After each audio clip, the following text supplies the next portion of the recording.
love it. I love it. I love it. Look at this.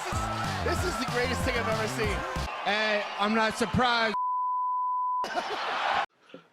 What's up, guys? Leighton here for UFC Gambling Addicts, back again with another UFC breakdown. This time we're heading to Sao Paulo, Brazil. You know, Brazilian cards. Sometimes you can get a few dodgy decisions here and there, and a few things happen that shouldn't happen, but overall, man, I still like Brazilian cards. There's just something about a fight night in Brazil that just feels right. You know, it's a fighting country. Brazilians, you know, there's a lot of great Brazilian fighters, and it just feels right. It feels right to be in Brazil. But you know, despite what I said, sometimes there's a few things happen that aren't too right, but still, I like a Brazilian card and I like the look of this card. So before we get into this card, we're going to do what we always do. We're going to take a look at the poll from last week, the bets, the comments, shout outs, and social media. So if you don't want to hear all of that for 5 or 10 minutes, there's timestamps in the description. But for those who do want to hear it, we're going to get into that right now. So the poll from last week, we had Zabit and Calvin Qatar, 68% on Zabit, 32% on Calvin. We got over 400 votes this time, so that's beautiful to see. If you haven't voted on this main event for the Brazil card, go to the community tab and vote on that. But yeah, this poll, I like it. 68% on Zabit, 32% of our community on Calvin. It was a good fight. I really liked it. If it was 5 rounds, potentially, most likely, a different story. So let's get into some bets. The card, man, there was a few surprises here and there. So I had a double decision on Pani and Roberts. Now I have to give my fiance some credit with this bet. Before the card, she was having a joke and she just said, "Look, I'm gonna do a bet. I want to do a bet." She picked 2 people. The odds, the return was terrible, so I just made them both decision bets instead. And there was a nice return on that, so it's a credit to her. I had another couple parlays. Funnily enough, I only had like roughly £45 to £50 profit on this card. So, you know, not the best profit, but the aim is to never finish in the red. So there was no chance of a cover on Calvin. I had to ride on Zabit, and he gave me very, very slight profit on the card. But I actually put a bet on KSI. I know that has nothing to do with what I'm doing on this channel.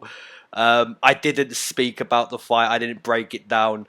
It's just 2 YouTubers, and you know, I spoke to a couple people about this fight, and I just said, look, do not decide this fight on technique. These guys aren't boxers.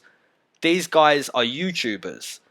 And I just said, look, whoever you think has more heart and determination to win that fight, put a bet on them and do it by decision, because no one's getting slept. They're not boxers. And I'll be honest, guys, I did watch a few things leading up. I watched the press conferences for that, and we've seen enough fights in the UFC, you know, stare-offs, weigh-ins and all of that, to know when someone's not right. Logan Paul asking math questions, I know they're not boxers, but the fact that KSI wanted to speak about boxing seemed way more invested in boxing, and yeah, so heart and determination won that fight. So let's move on to some comments now. We have Dan Farmer. Good breakdown, man. I think Qatar is a top fighter, but I think Zabit will take it. Like you said, Qatar has a high guard, which will make it more difficult to defend takedowns. I think Qatar needs to be a dog, really pour some pressure on Zabit, make him tired. We haven't really seen him do that. He's mostly a counter puncher. Still should be a great fight, though. Completely agree. I completely agree with you, man. You know, we both felt that. Calvin is a good boxer, but he keeps his hands real high, and He's looking to counter with those jabs, you know. Against guys like Ramos, when he stuffed the takedown, he was able to come forward a bit. But, man, Zabit is just... For 10 minutes, he can switch it up and mix it up so much in those 10 minutes. It's a real problem. But like with Sin, the only problem for Zabit is after 10 minutes of completely mixing it up, if the opponent is still there, then they have a chance. Andy, watch some of Nurmagomedov, look super average, leaning towards Zawada. Great breakdown, mate, keep it up. Mate, great shout from you. That's a great shout. I mean, wow. If you took David Zawada, man, if you took sub, wow. I'm sure you made some good money on David. Amir, I called the upset. Zawada, there we go. He called it too. So apparently a few of you guys from our community made some decent money on David Zawada. It's amazing. As a Canadian, I have never ever seen milk in a bag. We do things proper in Western Canada. Okay, so my fiance has this thing. She's American. She has this thing with Canadians with the milk in a bag. So if you're Canadian, leave a comment and tell me. Tell me if you buy your milk in a bag. Because apparently we have AA Flacker here. He's Canadian. He doesn't buy his milk in a bag. So I don't know. Is it half of Canada that does the milk in a bag? I'm not sure. Leave a comment below if you understand. Okay, so we're going to do a few more comments on the smoke break in a few fights time. Not that I've even started the card yet, but we'll do a few more comments then. Before we get into the card, a few more things. Social media. If you want to follow me on Twitter, here's my Twitter.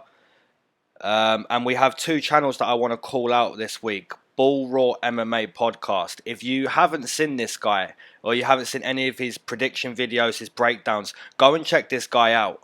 Because I appreciate what this guy does, and the viewers he's getting, I'll be honest, boys, it's not right. He deserves way more credit for what he's doing over there. So please, at least give him a check. Because you're going to appreciate his sound quality. You're going to appreciate the cool guy he is. Believe me, go and check him out. And also, Brian Kelleher doesn't know I'm doing this shout out, but Brian Kelleher has his own channel. And it's hilarious what he's doing over there. And it's cool as well. It's just cool. You know, we're fans of fighting. Check out Brian Kelleher. Trust me, you won't be disappointed too. So yeah, let's get on into this card now.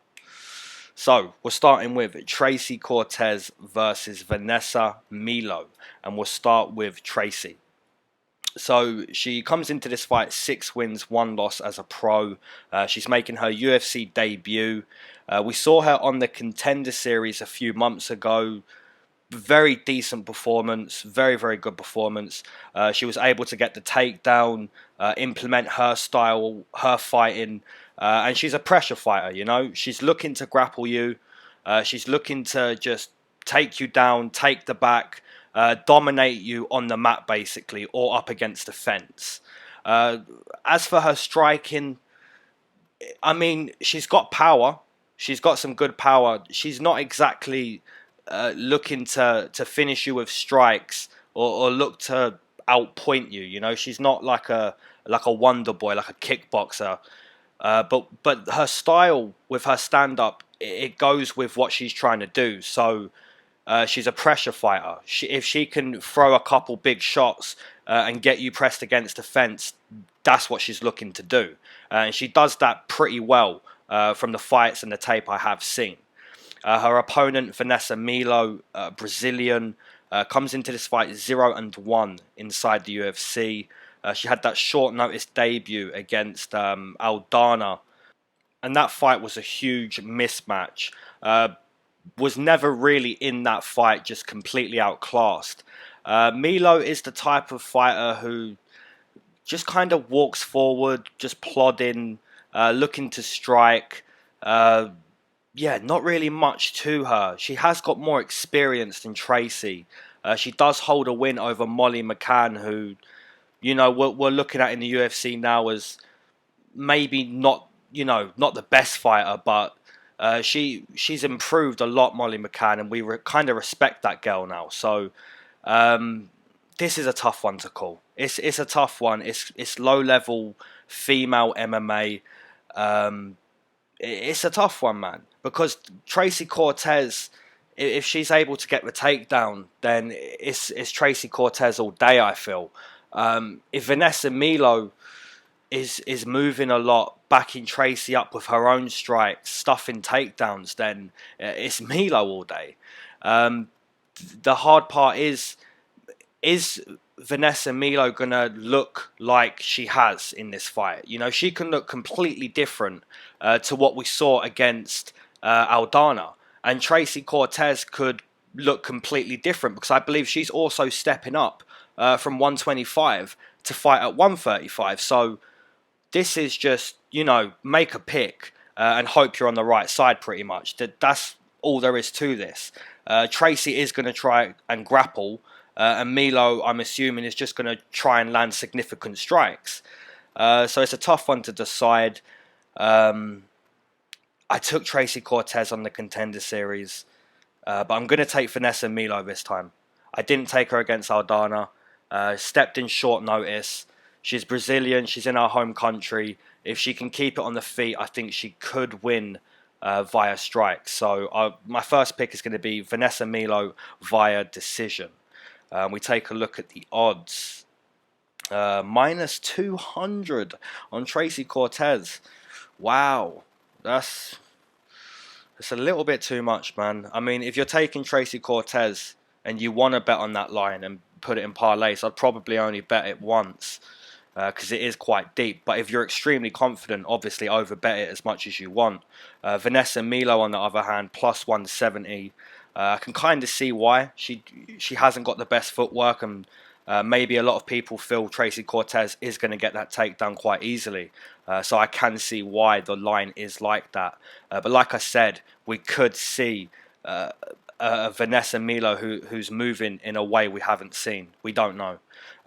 So I understand the line, but at plus 170, I'm willing to take a shot on Vanessa. Moving on into the next one, we have another female fight here. We have Ariana, the Violence Queen Lipski versus Veronica Macedo.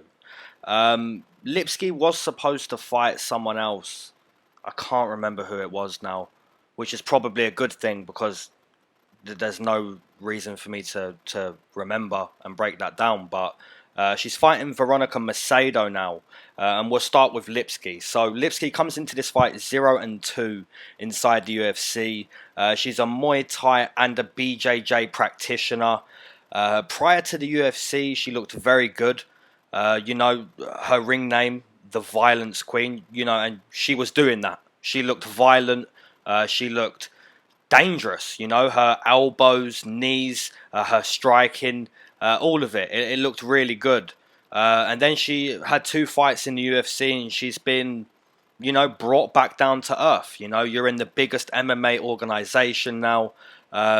You're going to have to get better. You're going to have to realize everything you've done prior to the UFC has just been getting to the UFC. You know, you have a lot more to do.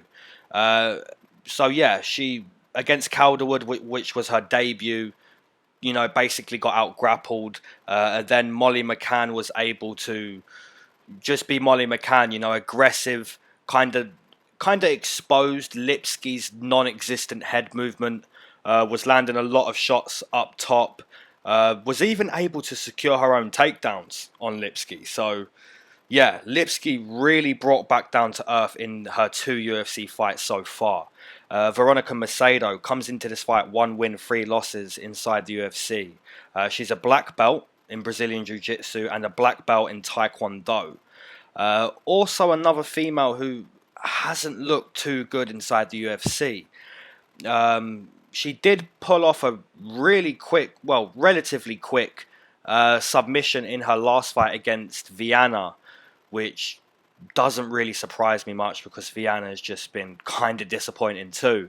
But yeah, this fight, it's another tough one, man. It really is. Like, I've been pretty decent recently at predicting female, I go back to the Beth Korea against Eubanks. Like, since that fight, I've been getting quite a few female fights right. So, but I still get nervous making these picks, man, because it's a tough one. Veronica Macedo, man, I like her kicks on the outside. She throws her kicks well on the outside, you know, and she's a black belt. Lipski, also, she has good kicks. So it's tough. It's tough to think where the telling moment in this fight is going to be. You know, it's really tough to know, because I think Lipski has a lot to offer in the UFC. I know she's 0-2. I went against her in her debut. I took her against Molly McCann, so a little bit surprised that she lost against Molly. And Veronica Macedo, man, I've gone against her in all 4 of her fights. And I'm not gonna stop now. I'm gonna take Lipski. I just think maybe the striking, maybe just the striking of Lipski. You know, she has more to offer than kicks. She has a nice jab.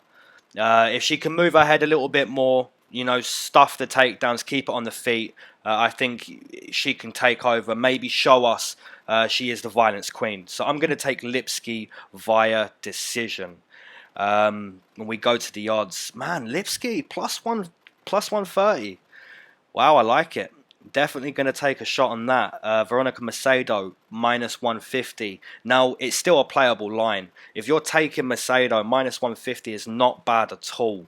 So either line there, yeah, I like it. Moving into the third fight on this Brazilian card, we have 2 Brazilians against each other here. We have Renan, the Baron Barao versus Douglas da Silva Andrade. We'll start with Renan. Comes into this fight 9 wins, 7 losses inside the UFC. He's the former 135 champion, a man who was completely destroyed by USADA.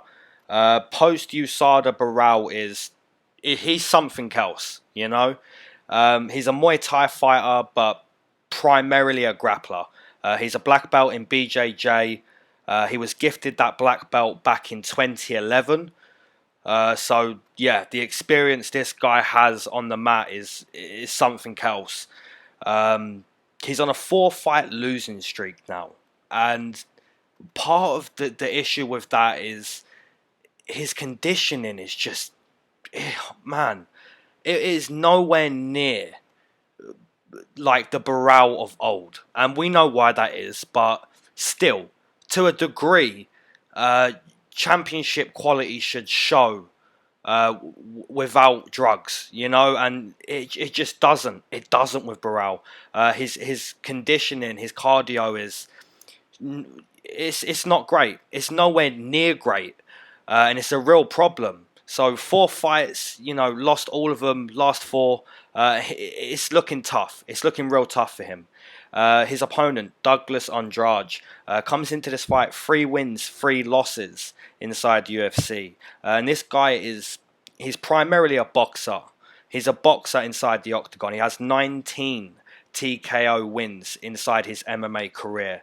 Very tough guy. You know, he's gritty as well. You know, if he can shoot for a takedown, mix it up, he's going to do that. In his last fight, very tough fight with Peter Yan. Just kept coming forward, took a lot of damage, took a lot of shots, man. But, you know, kept coming forward, trying to land his own. You know, we saw his toughness mainly in that fight. So if we looked at this matchup as strictly grappling, I'm sure like 95% of us would pretty much agree that Renan Barao would win a grappling contest. If we looked at this fight as strictly boxing, I'm sure a lot of us would agree. More than not, Douglas Andrade would win a boxing contest. So if you look at it like that, and now we'll go, okay, so what area haven't we seen? Okay, let's now go to kicks. Kicks. Who's going to win the kicking contest here?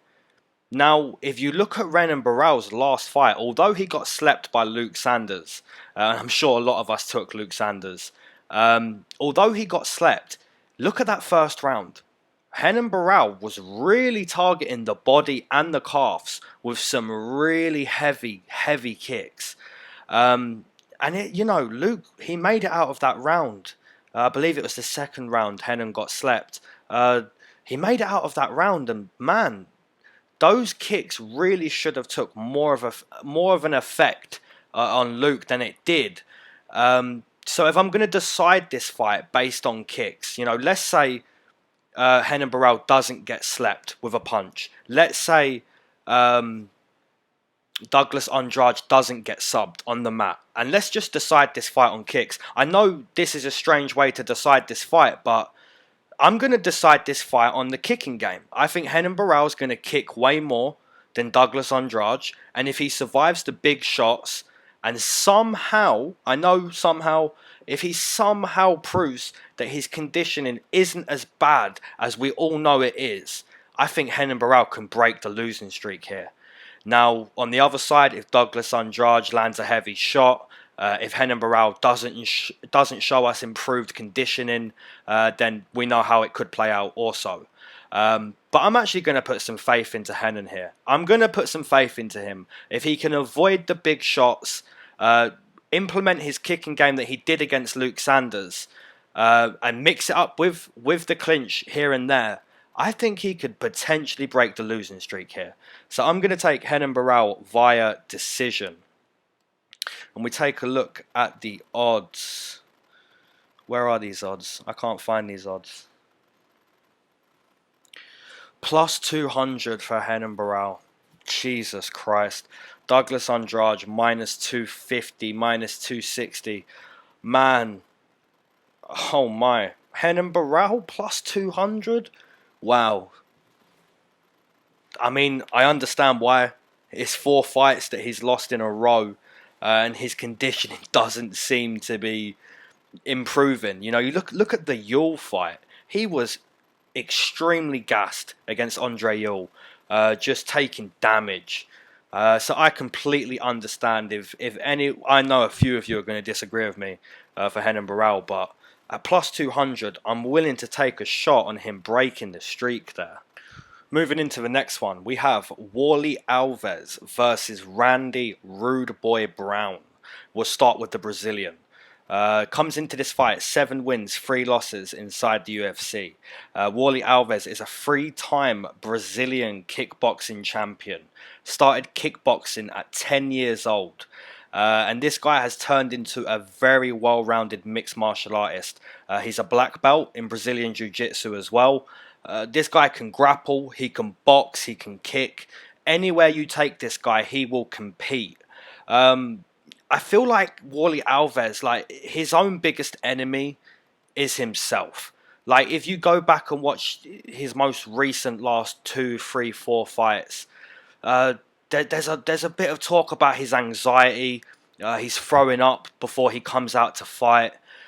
Like, it feels like the only guy to beat Warlley Alves is himself. Like, this guy is the only guy to beat Colby Covington. Like, he specializes in the guillotine, and he just wrapped Colby up, choked him out. This guy can do it all. This guy can do it all. And when he's there, he looks very, very good, very dangerous. His opponent, Randy Brown, comes into this fight 5 wins, 3 losses inside the UFC. This guy is primarily a boxer. Started training in boxing roughly 2005. Transitioned into MMA in 2009, so 10 years ago, transitioned into MMA. He's a purple belt in BJJ as well, so yeah, Randy Brown is really progressing as a mixed martial artist. Uses his kicks very well to open up his boxing. You look at his last fight against Barberena, and I took Randy Brown in that fight, man. He was a big underdog.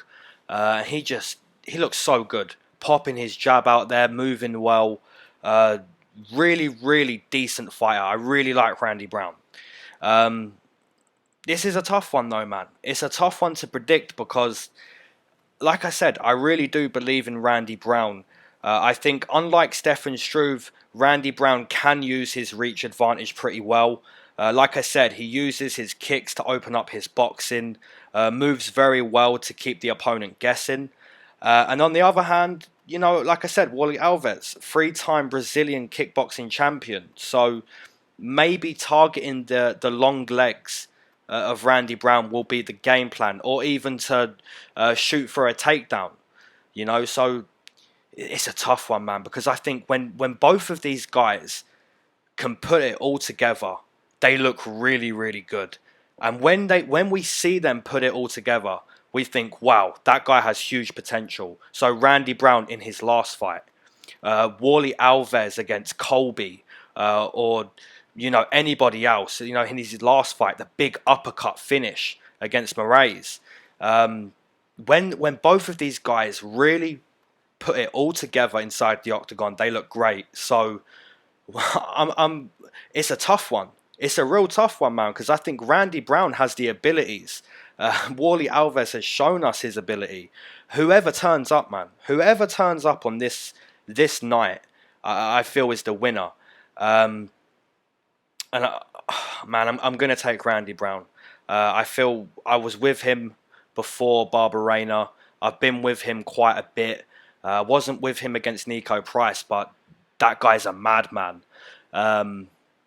It's a tough one, man. I could be very wrong on this fight. I could be very wrong on all the fights so far. I believe that's my 4th underdog in a row. But I'm going to take Randy Brown. I think the length, he uses it very well. So yeah, I'm going to take Randy Brown via decision. And we take a look at the odds. Where are they? Always have trouble finding these. Randy Brown, where are you? -110 Randy Brown, Wally Alves -110. I agree with it. Literally, I don't look at these odds, boys. I always look at the odds when I'm looking at them with you. And literally, that's exactly how I feel. Whoever puts it together the best on the night, because both of these guys can put it together, whoever does it is going to be the winner. All right, moving on into the next one. And before we move on into this one, I just want to say, apparently I say boys a lot. So last week a female left a comment and she basically said, say girls too. And the week before that, another female said the same thing. So apparently my channel has grown to a point where the 2% of female viewers on this channel, they're beginning to form this army where they shall be included too. So I'm very sorry for that. I will say boys and girls as much as I can heading forward with the future of this channel. So yeah, I'm going to take a smoke break after this fight. So let's get on into this fight. We have Francisco Trinaldo versus Bobby King Green. We'll start with the Brazilian. He comes into this fight 13 wins, 6 losses inside the UFC. This guy's a black belt in kickboxing. He's a brown belt in BJJ. And this is Trinaldo, by the way. He's a very experienced wrestler prior to the UFC. And also inside the UFC. You know, he's grappled a lot. Has a lot of experience everywhere. Anywhere you can take the fight, you know, he has experience there. Also packs real power in his hands. You know, he's getting on a bit. He's aging a little bit, but this guy is still a competitor. He's very experienced. And if you take a look at his last fight against Alex Hernandez, I know a lot of us took Alex Hernandez in that fight, and we was lucky to get that win. Because in all honesty, I feel Trinaldo was robbed. Now, for the people who took Alex Hernandez and you know, say he wasn't robbed, I took Alex Hernandez too. Now, I'm not saying because I took Alex Hernandez and I'm saying he was robbed, that means, oh, he was robbed. But what I will say is Alex Hernandez was backpedaling and he was inactive. Now, Trinaldo was coming forward and he was pretty inactive. But if you're more inactive and you're backpedaling, you're losing the fight. So the judges that night were crazy. His opponent, Bobby Green, comes into this fight 5 wins, 4 losses, 1 draw inside the UFC. And this guy is just primarily a kickboxer. You know, he's looking to box, uses his kicks very well. He will implement some wrestling here and there to mix it up. But for the most part, man, he's just looking to kickbox. I have been to a Bobby Green fight, which was in North Carolina. He fought Eric Koch. Really good fight, man. This guy, Bobby Green, is just the type of guy where no matter what fight he's in, you're going to appreciate that fight. After the fight's done, you're going to be like, yeah, that was a good fight. I enjoyed that. Bobby Green is that type of guy. So yeah, looking at this fight, and I don't want to look into this fight too deeply because once again, I feel like it's a winnable fight for either guy, but I'm always going to make a pick. The experience does lie with Trinaldo, so you know he can pretty much win this fight anywhere it goes. I feel he can win it in the clinch, the kickboxing. I feel he can get the better of. If it hits the mat, I feel he can, you know, a lot of experience on the mat too. But Bobby Green, man, he can get a little crazy in there. So if this fight does turn crazy, because Bobby Green isn't going to backpedal the way Alex Hernandez did, and you know, I'm not trying to discredit Hernandez because that kid is a young, hungry lion. And maybe he was a little bit in his head after the Donald Cerrone loss, but Bobby Green, make no mistake, is not going to backpedal. He's going to get crazy in there. So the worry would be if he does get crazy in there, if he connects with Trinaldo, something crazy, man, that could be it. On the other hand, like I said, Trinaldo is a black belt in kickboxing, brown belt on the mat, has a lot of experience, man. And to see him make a young, hungry lion in Alex Hernandez backpedal, that says a lot for me.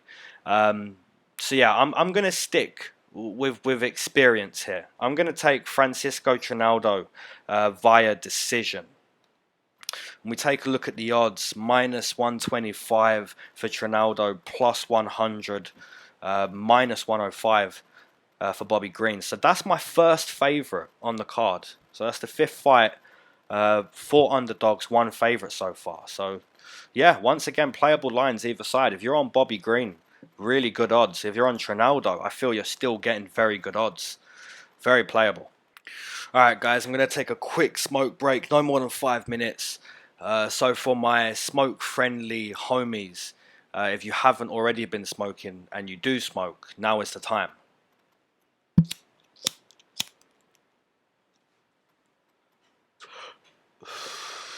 Alright, let's get into some comments. Are you on verdict, says Garrett. Garrett, now, some people might think, like, what is this? Are you on verdict? Who's paying you? This is the first time I learned about verdict. And I wasn't on verdict, Garrett, mate. I wasn't on it, but I checked it out. I saw your comment. I checked it out. And for anybody who doesn't know about this app, I'm assuming quite a few of you don't know about this app, but it's a pretty cool app. Like, you basically, each fight you can score round by round, and you can make picks on it and all that kind of stuff. So yeah, I like the look at that app. If you haven't seen or heard of Verdict, check it out. It's pretty cool. Tim Roberts, got a subscriber, bruh. Man like Tim. Man like Tim out here. Thank you very much.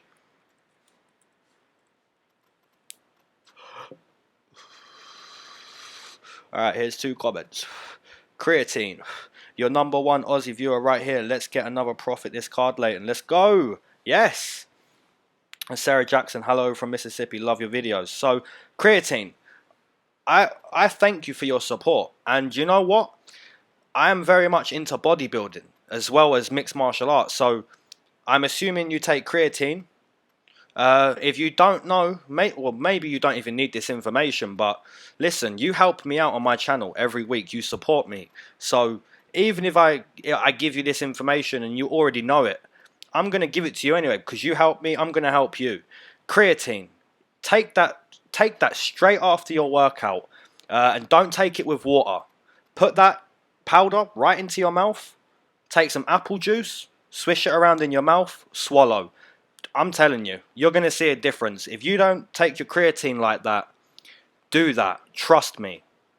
Sarah Jackson. So this was the lady who said include the girls too, and another female said that last week. Thank you very much for your support. Like I said, I will try to include you too. So boys and girls as much as I can. Moving on into some more comments. Let me spark this again.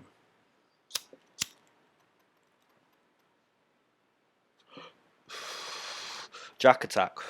I started watching this. I think the smoke break is... I like the smoke break and the shoutouts were cool. Thank you very much. Thank you very much, Jack Attack. I appreciate that, bro. Tyler Lee, you know, a regular viewer every week. Sorry I'm late to the party, brother. Just here to like and show my support. Love that. Love that. Monity. Laugh my ass off. I like the smoke break. There we go, boys. There we go. Add girls. There we go. There we go. I remembered. Alright. Moving on into the next fight. We have Ricardo Ramos versus Eduardo Garagorri. We'll start with Ricardo. He comes into this fight 4 wins, 1 loss inside the UFC. This guy is a black belt in Brazilian Jiu-Jitsu. Stepping up to 145 in this fight. So, a little bit of a change for him. This guy is very entertaining. On the feet, I really like this guy. He's an aggressive fighter, always coming forward. Uses his kicks very well, likes to spin. Just a really cool guy to watch on the feet. Had that crazy spinning back fist finish in his second UFC fight against Ayman Zahabi. That was a crazy finish. Like, I'm always going to remember that finish. Like, if someone said to me, like, name your favourite finishes, like, that would be up there. I know people aren't going to, like, a lot of people aren't going to remember that kind of finish because it wasn't a high-profile fight. It wasn't no BMF kind of fight. It was on the prelims, I'm sure. But if you haven't seen that finish, go watch it. Ricardo Ramos versus Ayman Zahabi. It's crazy. So I really like the ability of Ricardo Ramos on the feet. Had that loss against Nurmagomedov. You know, adrenaline dumped. He's a young guy. He was fighting in Brazil, I believe. But, you know, still, despite that loss, I really like this guy. His opponent, Eduardo Garagorri, comes into this fight 1 win, 0 losses inside the UFC. Debuted a few months ago in Uruguay against Humberto Bandenet, and, you know, really good performance. I liked his performance. Kind of didn't really show me what he specialized at. Like, didn't really specialize in anything. Just kind of, he won that fight. He landed some big shots here and there. Was able to stuff takedowns, search for his own takedown. You know, I liked it. I liked what he was about. He's a hard worker. But this is a tough fight, man. This is a really tough fight to predict. So, Garagorri, from what I saw in the debut and from tape prior, the guy does have the ability to catch Ramos. But then you watch Ramos and then you realize very quickly Ramos certainly has the ability to catch Garagorri. So either guy can put either guy out. If I'm looking at this fight as like a technique standpoint of view, like who has the better technique, who's more well-rounded, who's fought better competition, I'm going to go with Ricardo Ramos. But then you realise he's stepping up. Garagorri was landing some nice body shots against Bandenet and had a really fast calf kick. But, you know, I've seen Ramos do that too. So I like this fight, man. I think Garagorri could show more of himself in this fight, especially against a guy who's pretty unorthodox on the feet, quite flashy. But I'm going to stick with the Brazilian. I'm going to say he has a good debut at 145 against a guy I maybe don't know too much about. Maybe someone can leave a comment regarding Garagorri, but for the most part, I think Ramos can have a good debut at 45 here. And I'm actually going to take him via submission because I think his groundwork also is something that's been a highlight of Ramos prior to the UFC too. So I'm going to take Ricardo Ramos via submission in round number 2. We take a look at the odds. Where are these odds? Ricardo Ramos, minus 250. Wow. Garagorri, plus 200. I don't know about that, boys. Like, looking at this fight without numbers, I wouldn't have guessed that. Like, that's That's too deep. I'll be honest, man. If you're taking Ramos, put it in one parlay. Probably, like, don't overbet that. If you're really confident, you do you. But Garagorri, man, plus 200. If you're liking him, obviously you only have to bet that once. Not too sure about that line. Could be a bit closer. Alright, guys, moving on into the next one. We have Sergio, the Panther, Moraes versus James Krause. We'll start with the Brazilian. This guy comes into this fight 8 wins, 4 losses, 1 draw inside the UFC. This guy is primarily a BJJ practitioner and a very, very good one too. Sergio Moraes is a 3rd degree black belt, 4-time world BJJ champion, 2-time European BJJ champion, and 2-time Brazilian BJJ champion. He even holds a win over Gracie back in 2008.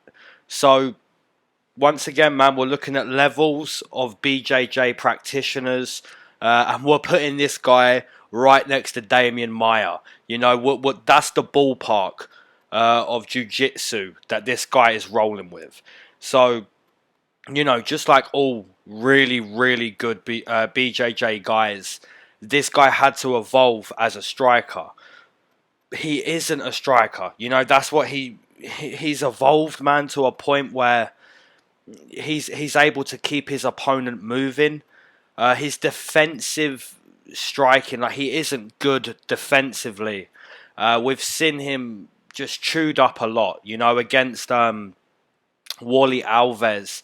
The low calf kick was the tool. Against Tony Martin also implemented the calf kick, you know. So Sergio Moraes, man, as a striker on the feet, it's not too good. But if he's able to get the fight to the mat, if he can get the fight to his world, man, there's a strong chance you're getting submitted. Now his opponent, James Krause, comes into this fight 7 wins, 3 losses inside the UFC. This guy is also a black belt in BJJ. But levels, there's levels. This black belt, James Krause, the level of black belt is nowhere near the level of Sergio Moraes. James started training in karate around 7 years old. You could say James is a very experienced striker. Had a really good performance last time out against Wally Alves. He moved up to 170, and you know that was a big shock. That was a big shock to the MMA community. James Krause getting it done in that fight. So if this fight's kept on the feet, if we have this fight standing, it's a pretty sure bet that James Krause is going to win. If this fight is kept on the feet, James Krause is going to get it done, or he's going to, you know, at least win a 15-minute decision. Now, the problem with that is, if you're picking James Krause, you basically have to, like, ask yourself, is James Krause going to fight like this, you know, a really calm, composed type of fight? Because you look at the fight against Wally Alves, right? He's using his kicks well. He's going low to the calf, then coming up high. He even, I believe it was the step-in knee that actually rocked Wally Alves, and then he was able to finish him with strikes. So here he's not going to be able to use step-in knees and just, you know, keep Sergio Moraes guessing with kicks. Because if he doesn't implement like a strong game plan, like the way Tony Martin just calf kick, move, jab, calf kick, move, Wally Alves target the calf. If James Krause doesn't come into this fight with a strong game plan on the feet, and he just looks like James Krause on the feet, I think Moraes is going to get this fight to the mat. So, you know, it's a tough one. If you're picking James Krause, you're arguably saying he's going to be very calm and composed. If you're picking Sergio Moraes, you feel that James Krause is going to get taken down and he is going to be subbed. James Krause has been subbed a few times, so neither result would shock me. I think James Krause could probably survive 15 minutes, keep it on the feet often, and win the striking battle.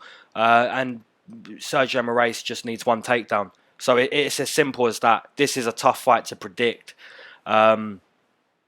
but I'm going to take James Krause. I think if you step up to 170 and you can finish a guy like Wally Alves, you know, like I said, Alves has those anxiety issues, and despite that, you still got it done against Wally Alves. So I think if he's smart, if he implements a strong game plan, I think James Krause can get it done. So I'll take James Krause via decision. We look at the odds. James minus 200, Sergio plus 170, plus 180. It's a little bit deep. It's a little bit deep on James. I'm not gonna lie. Minus 160, minus 170 sounds about right for the fight I'm imagining, but I'll stick with James. Not a lot, maybe one, maybe two parlays. Sergio Moraes, man, very good odds.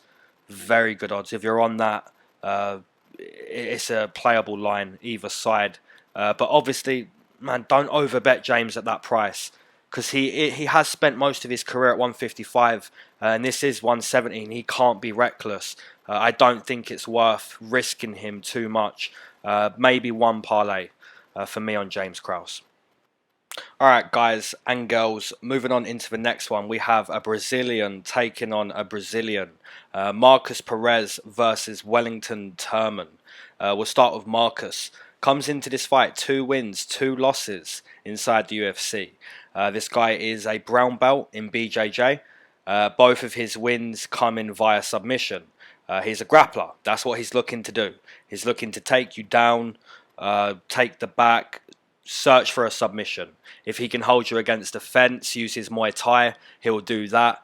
But that's what he's looking to do. Anytime he has the advantage, or, you know, close to the advantage in the grappling, he's looking to do that. Even if he hasn't got the advantage, you know, he's going to end up in the clinch. You know, that's what he's looking to do. This guy is a grappler.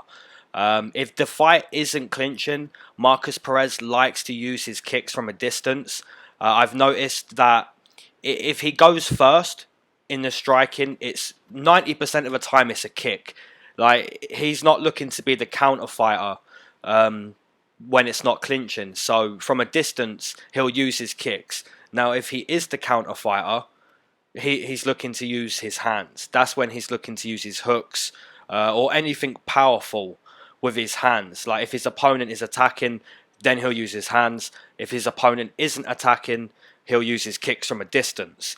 But hopefully, at some point in his game plan, he ends up looking to grapple, because that's what he's primarily looking to do. His opponent, Wellington Turman, comes into this fight 0 wins, 1 loss inside the UFC. This guy's 15 wins, 3 losses as a pro.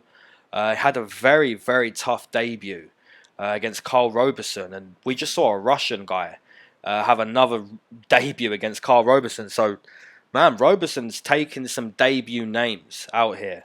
And that was a really tough fight, man. It was a close fight too. I felt Wellington Turman potentially should have got the nod in that fight, man. Like, really close fight. I can see how Carl Roberson got the nod, but very close fight. Wellington Turman, man, this guy's primarily a grappler too. Like, prior to the UFC, he's looking to take the back, choke you out, end up on top, use his ground and pound. That's what he's been doing as well. So we have 2 Brazilians who like to grapple. And I also noticed with Wellington Turman, man, when he's not grappling, he's firing kicks. He is firing kicks too. So this is like a mirror match in most ways for me. Looking at this fight, it's a mirror match. Now, most people listen to these breakdowns because they want to hear where I feel the difference is. And the only real difference in this fight for me is the punching. I don't really see much technique or much danger when Marcus Perez throws his punches. Now, when Wellington Turman throws his punches, they look way more dangerous. They look way more meaningful.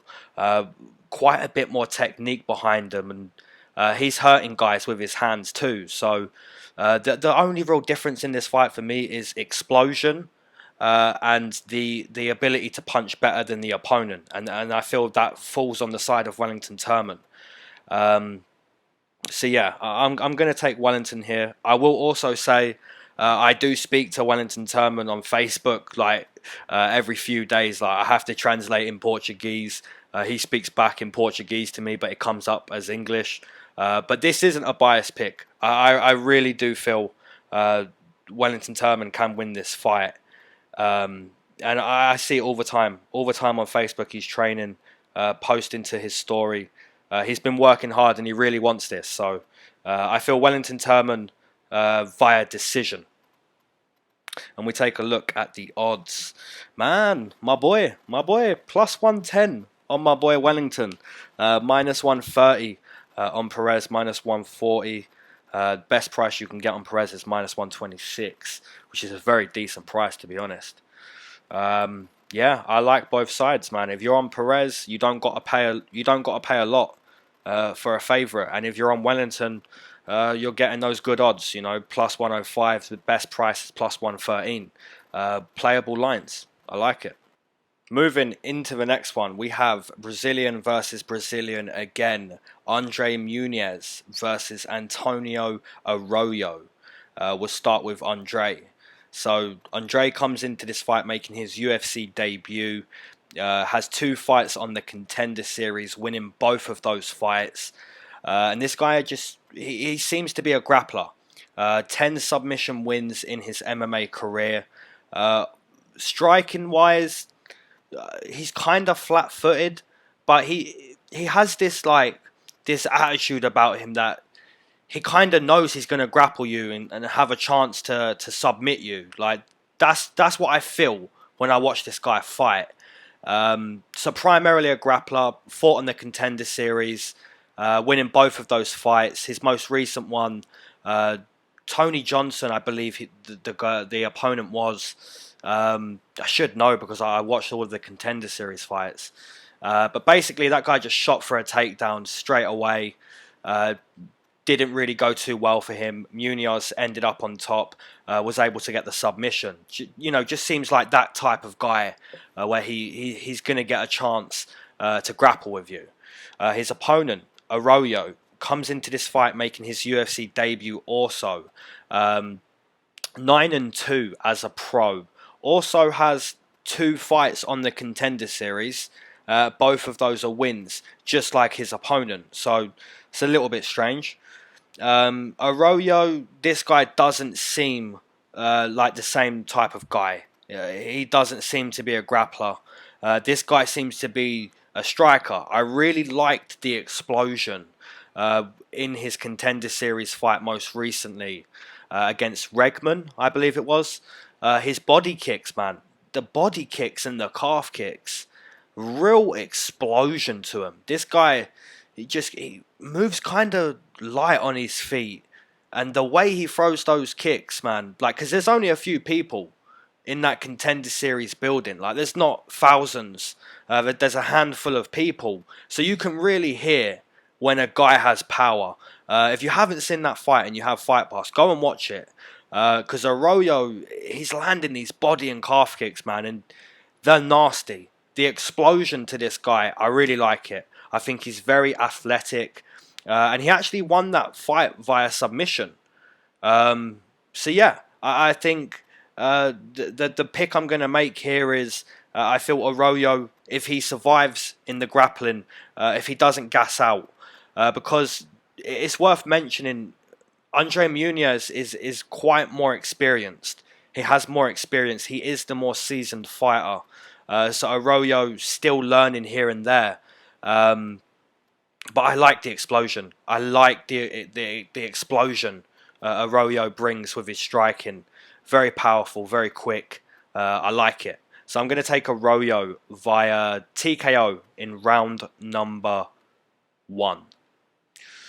And we'll take a look at the odds. Where are they? Where are these odds? Okay, Arroyo plus 100, plus 103. Yeah, very close odds. Andrade Muniz minus 120, minus 115. Yeah, spot on. I feel more people favouring the experience, favouring the more seasoned fighter. It does seem to be a very decent grappler. But Arroyo, you know, being respected as well. This guy looks very powerful. Looks like he could be a threat. So those odds, I understand them. They are very fair.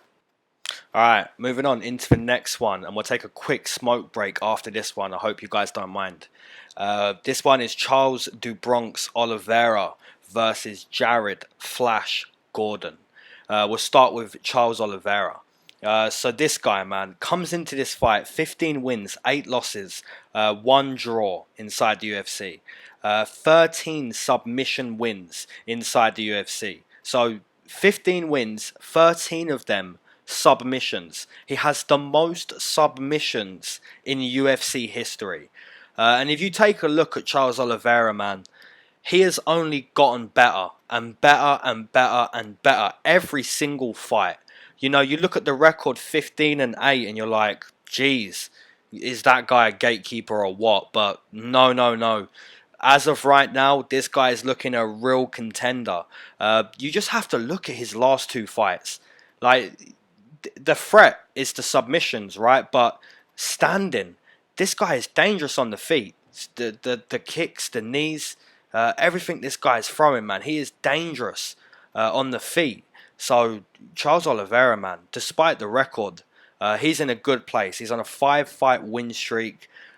He's looking really good. I will say he started training in BJJ at 12 years old.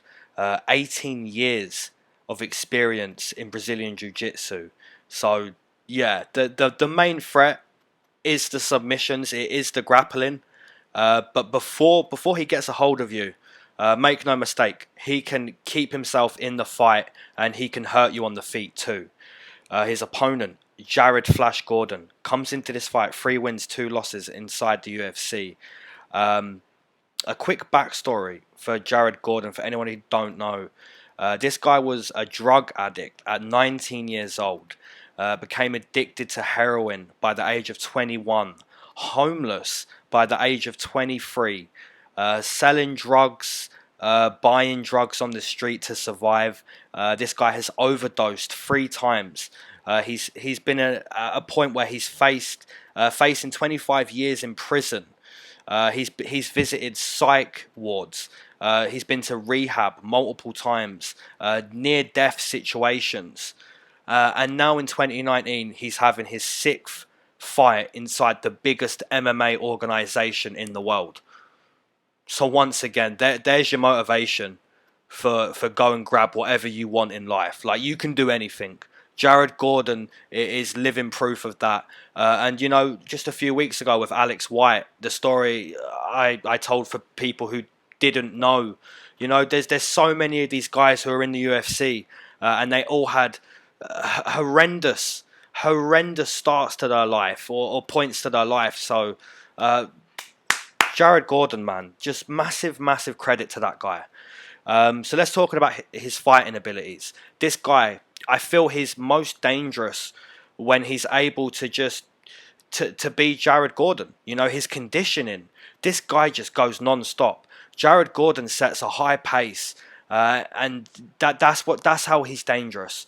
If you can't keep up with Jared Gordon, chances are he's going to submit you or finish you with strikes on the mat. He sets a really high pace. DC even said one time, like, people say, oh, how many laps did you go with Jared? How many laps did you go? Like, Jared has conditioning, like real conditioning. So if you can beat Jared Gordon in the late 2nd or 3rd round, you prove, you know, on anybody's list, it should be, wow, you can really fight. You can keep going. So for Jared Gordon, man, I feel it's going to be the same thing. He's going to pressure, use his wrestling, look to strike, keep you striking. But this is the problem. I don't feel like the Bronx is the type of guy to crack to that conditioning, to that pace. Now, the reason why I don't think he is because the Bronx can get crazy in there. He can get crazy inside the octagon. Now, he can. Let's say Jared Gordon's looking really good for 3.5 minutes, 4 minutes. The Bronx can mix it up, take it to the mat, get crazy, make it the type of fight where there's a lot of scrambling. He can switch it up to his own crazy pace. So what I'm trying to say is I feel like we're going to see more of a Charles Oliveira fight than a Jared Gordon fight. But if I'm wrong, like I said, man, Jared Gordon has been through a lot. He deserves it. So if he can take out a killer like the Bronx, I'm sure all of us are going to say fair play. But the pick is going to be the Bronx. And I'm going to, you know, we have to. If you're picking the Bronx, you have to do it. I'm going to take the Bronx via submission in round number 2. We take a look at the odds for that fight. Where are they? Bear with me, guys. They're somewhere. Charles, oh man, come on.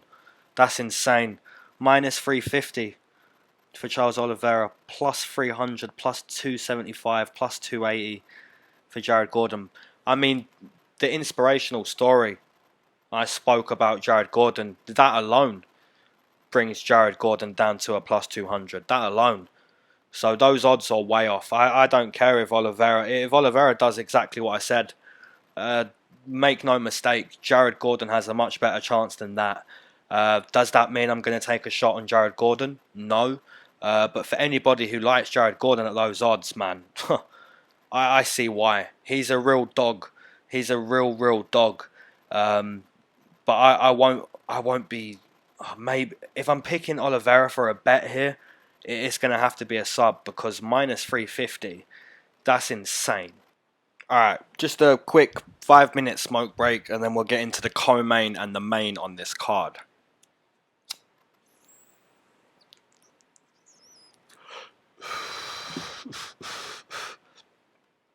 What can I say? What can we speak about here? The community. I love this community, guys. I absolutely love this community. Every single day, every single week, every month we're growing. The votes on the community poll, they're growing week by week. We got over 400 votes for the first time. Nearly 40,000 views now on the Masvidal Diaz breakdown, which is just, it still blows my mind. Just blows it. Insane. Over 2,000 subscribers now. So yeah, I love this community. This community is the dopest MMA prediction breakdown community. You know, I love guys like Will Martin. I watch other predictors. But it's just amazing, man, because I'm getting these comments, right? I'm getting these comments that are like, oh, I love listening to your channel. It's something that I do every fight week. And when I see that comment, man, that makes me so happy. You don't even understand how happy that makes me.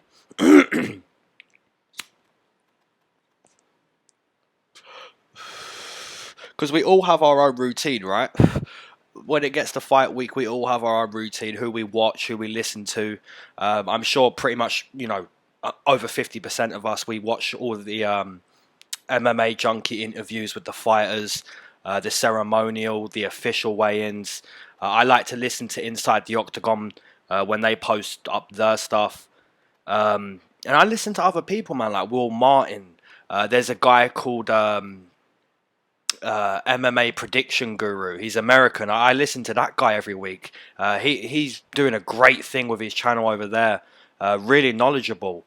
Just Bleed MMA, Bull Raw. You know, I have my own personal build-up to fight week, and to see comments come in and say, you know, you're a part of my build-up for fight week, that's amazing. That makes me feel good because, you know, that motivates me, man, to just bring out this content consistently, you know, Sundays, Monday nights, and just to do a better job than the last breakdown, to make sure I'm including knowledgeable stuff, you know. So I love that, guys. I absolutely love that.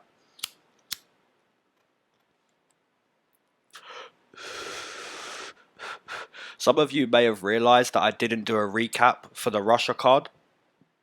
I may start to do recaps like on their own, like after the card, like just raw, like after 10-15 shots, a few blunts, tired, 6 a.m. in the morning. I may just do like a quick recap there and then, straight after the card.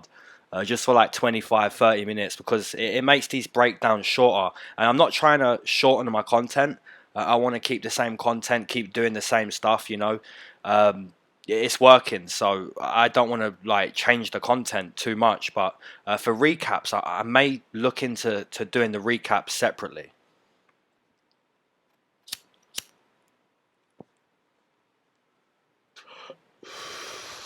Okay, let's get into this co-main event. We have Mauricio Shogun Rua versus Paul Beardew Craig. And we'll start with the Brazilian. He comes into this fight now 10 wins, 9 losses inside the UFC. A former 205 champion, a legend, a veteran of the sport, a real Brazilian legend, and the guy is still going. You know, he's still fighting. He's still looking to compete. And, you know, rightfully so, man. Rightfully so, because if you look at his last 4-5 fights, he hasn't done too bad. He's been beaten up a few times, like even the Tyson Pedro fight. He was hurt a few times in that fight, but still, he's a veteran, man. Very experienced and found a way to win. I was at his fight against Anthony Smith live in Germany. And just stunned, man. Stunned and put out on the fence. Lionheart is, you know, a Lionheart. That guy's a killer. So I'm looking at this fight, yeah. I'll break down Paul Craig before I get into the final verdict. Paul Craig comes into this fight 4 wins, 4 losses inside the UFC. All 4 of his wins coming via submission. He's a brown belt in BJJ. Primarily a grappler. You know, he is introduced as a kung fu fighter, but when he tries to do that, it doesn't go too well. You know, he's winning all of his fights via grappling, via submitting guys. He uses his kicks from a distance, but like I said, Paul Craig, he's looking to grapple. That's where he's most dangerous. Has that amazing comeback win against a guy we just saw who had an amazing finish, Magomed Ankalaev. Had an amazing comeback win in the last second of the fight, pretty much. And Paul Craig, man, that's how he's winning. So you look at his last fight against Vinicius Moreira, used some nice knees, actually, up against the fence.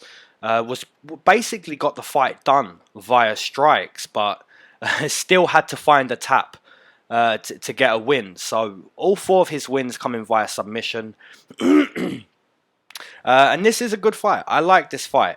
On paper, if we look at it on paper, we can pick a winner straight off the bat. You look at Shogun Rua, his credentials, his experience, the great competition he's fought pretty much the majority of his career. We could pick straight off the bat. Or we could look and say, well, is the fight going to play out like that? Now, I think it will. I think Shogun Rua could dominate this fight. The only worry for me would be you don't really have to be a striker to hurt Shogun. Like, if you land something clean, just something that's fast, powerful, clean, you're gonna wobble Shogun. You're gonna wobble him. So although Paul Craig hasn't got any of his fights done via strikes, although he's not winning via TKO and he's subbing these guys, and as a striker himself, he's not offering much of a threat there. Although all of that being said, Paul Craig could land like a knee up against the fence. He could land a short elbow or an uppercut or even a head kick, and it could stumble and wobble Shogun Rua. So, man, I think Paul Craig, regardless of being a grappler, he could get this done. But for the most part, man, Shogun Rua, a lot of fight miles on his clock. I still have to favour him here. A lot of experience. The competition he's fought against is through the roof. So if he can, I feel he doesn't even have to worry about the grappling too much. I think his experience is going to help him there. As weird as it sounds, worry about a short strike, a quick strike landing. Worry about the striking of Paul Craig. Even though there's not much to worry about there, I feel that's the only way Shogun's going to lose. So, Yeah, I'll take Shogun via decision, but I think Paul Craig most likely gets it done via TKO and not sub. But if I'm wrong, fair enough. I'll take Shogun via decision. We look at the odds in that fight. Where are they? Minus 250, minus 260, minus 270, minus 240 for Shogun. Plus 220, plus 215, plus 210 for Paul Craig. Those odds are insane, by the way. Is it worth taking a shot on Paul Craig? Probably. Am I gonna? No. But Shogun, man, that's a deep line. Like, that basically says that he goes in there and just handles Paul Craig like it's nothing. Maybe he does. Maybe he does. Who knows? But that's a deep one, man. I'm probably going to fade that one. Just watch it. If Paul Craig can pull it off, I mean, he's from Scotland. It's the UK. You know, I'd be happy. But I do expect Shogun to get it done. Alright, guys. Main event time. We have Jacare Souza versus Jan Blachowicz. And we'll start with Jacare.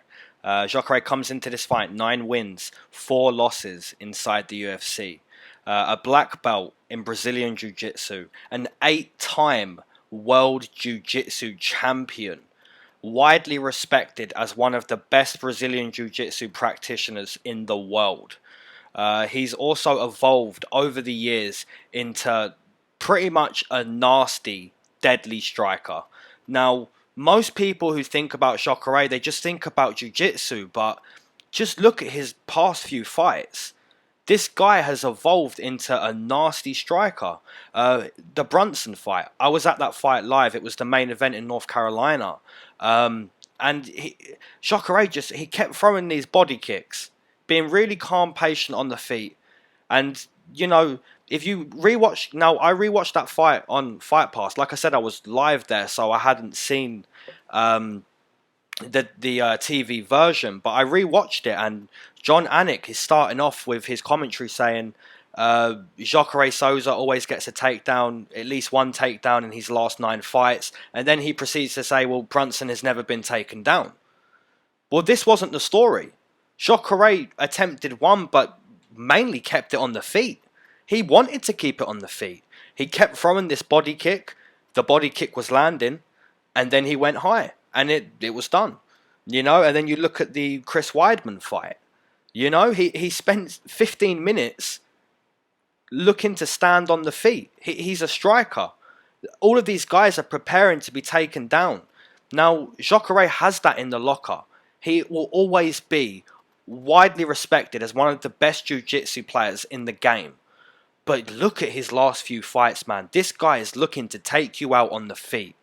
And he got it done against Chris Weidman on the feet. The commentary in that fight is amazingly biased. Jacare was doing great damage in that second and third round. And got it done on the feet. Jack Hermansson, 25 minutes. Kept it on the feet. Jack Hermansson was close to a DAS. Jacare was planning on taking him out, standing. Now, that's what we have to anticipate here. Are we going to get a Jacare who is looking to sub Jan, or is he looking to stand? Now, I think the answer could be in, well, Jacare is stepping up here. He's stepping up to 205. That could already be our answer here. So Jan Blachowicz comes into this fight 7 wins, 5 losses inside the UFC. Jan Blachowicz is also a black belt in Brazilian Jiu-Jitsu, but once again, nowhere near the level of Jacare. If both of these guys chose to have a grappling contest, Jacare would find the submission, I'd say 8 times out of 10. Despite the weight difference, if they started on the mat and it was just a straight jiu-jitsu contest, Jacare will find that submission more than not. Jan Blachowicz, man, I really like this guy as a 205er, experienced guy, black belt, like I said. Kickboxing, I like it. I really like his kickboxing too. Very explosive kicks.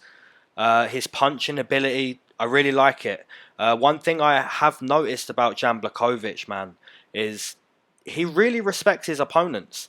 Go back and watch the Jimmy Manoa fight. Jan Blachowicz took the back seat. He was the one on the outside. He doesn't move a lot. He does stand his ground, but he took the back seat because he respected the punching power of Jimmy Manuwa. Now you go and look at his fight against Luke Rockhold. Once again, Jan Blachowicz took the back seat.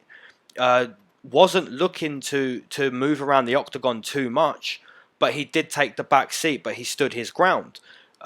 Within 30 seconds, Luke Rockhold had tried 2 or 3 head kicks, body kicks, and now he's looking to grapple. Luke Rockhold spent over 3.5 minutes trying to take down Jan Blachowicz up against the fence. Now, if Jacare Souza, who's 40, 41, something like that, he's getting on a bit. If Jacare Souza spends 4 minutes trying to take down Jan Blachowicz up against the fence, he is going to be looking worse than Luke Rockhold did after 4 minutes. Just go rewatch that fight. Luke Rockhold looks like he's been in a sauna after 3.5 minutes. It is crazy. So Jacare, I don't feel that he's going to try and take down Jan Blachowicz. I don't think he's going to try and do that. And now I know a lot of people listening are thinking, what do you mean Jacare's best chance is a TKO? What do you mean? This guy's a jiu-jitsu guy. He's looking to take you down. I mean, listen, like I said, Jacare always has that in the locker. Against Calvin Gastelum, he was close, he tried. After that, it was mainly contested on the feet. Hermansen, 25 minutes on the feet. Weidman, it was kept on the feet. I believe the last time Jacare subbed someone was Tim Bosch, like 2 years ago. You know, Jacare has turned into a deadly striker. And that's what he's looking to do in there. He's looking to take you out. He's looking to stand in front of you and take you out. And I think that's his best chance, to be honest, against Jan. I feel if you listen to everyone else, you may not get the same opinion. You may hear submissions the best chance, but I'm always going to say what I believe and I feel here. And what I feel is the best opportunity here for Jacare is a TKO, and I just don't see it. I think if a guy like Chris Weidman is teeing off on you 1-2 and it's wobbling you, a man like Jan Blachowicz, who has already spoiled a step up to 205 party, which was Luke Rockhold. You know, he broke his jaw. It was devastating. He's already experienced an 85er stepping up. And I think, like I said, one of the key things I said here was Jan Blachowicz really respects his opponent's ability. He will take the back foot. I think he's really going to respect Jacare's striking as much as his grappling. And I think that's what's going to allow Jan Blachowicz to see his openings and find a deadly shot up top.